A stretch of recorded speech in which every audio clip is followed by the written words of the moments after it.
From a retired cop, some things to think about if you get involved in a self-defense shooting. Be the person that calls 911 and stay online with them. An audio recording of what's happening can be valuable. The only thing you need to tell 911 is you've had to use your firearm in self-defense. If you're injured, if they're possibly injured, and to start EMS too. When the police get there, it won't be a secret. When they get close, holster your weapon. You may be told to get on the ground. From the officer's perspective, I don't know for sure who the good guy and the bad guy is, and I'm not going to bet my life on it. Your adrenaline's probably going to be going. Follow all instructions to the letter. It's likely you're going to be put in handcuffs. If you haven't already called your attorney, when you are afforded the opportunity, that should be your second phone call. And we're going to talk about that. If anybody starts asking you questions about the crime, tell them you want to talk to your attorney first. You can tell them stuff like your name and where you live, that kind of stuff. Depending on the area where you live, you may be arrested. Self-defense is a defense. In some places, even if it's super clear-cut what happened. In other places, they wait until the investigation's done and then they go ask the prosecutor if charges should be brought. In the real world, reality and TV are two different things. The situation's usually messy. Not everything's clear-cut. This is one of the reasons you want to talk to your attorney first. Because even if everything's legit, I don't want there to be any misunderstandings. Things that can happen during a self-defense shooting. I did a few videos back about shooting out of your car. And some people said it may be really loud. That's training. Adrenaline can do funny things. Your body starts lowering things that are not a priority. Like your hearing. So it may sound like little pops like popcorn. And tunnel vision's a common one with me. My vision dials all the way down to it like a soda straw. So in training, they teach us to turn our heads to look for other threats. That's why. And the end of the bad guy's barrel looks almost so big you can't see his head.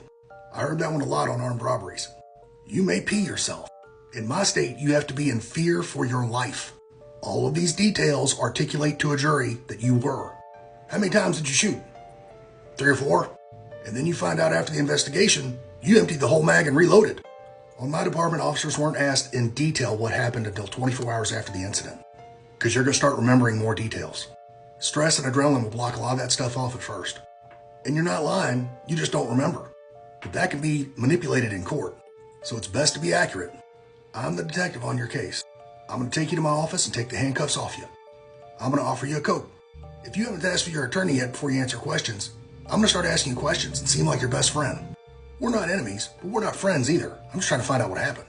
Because of two things, you being in custody and me asking you questions, the 2 C's. I know it's CQ, but now you'll remember it. I have to read you the Miranda warning. Heed that warning. You may have to reiterate you want your attorney before you answer questions. And before this point, I guarantee you there was a lot of small talk, where you were answering questions just not about the crime. Now we both know justice is supposed to be equal. That being said, you want an attorney that is an expert in self-defense situations. A trial attorney. One that has access to other experts that can testify on your behalf. This situation just got expensive. I'm talking like you could lose your house kind of expensive.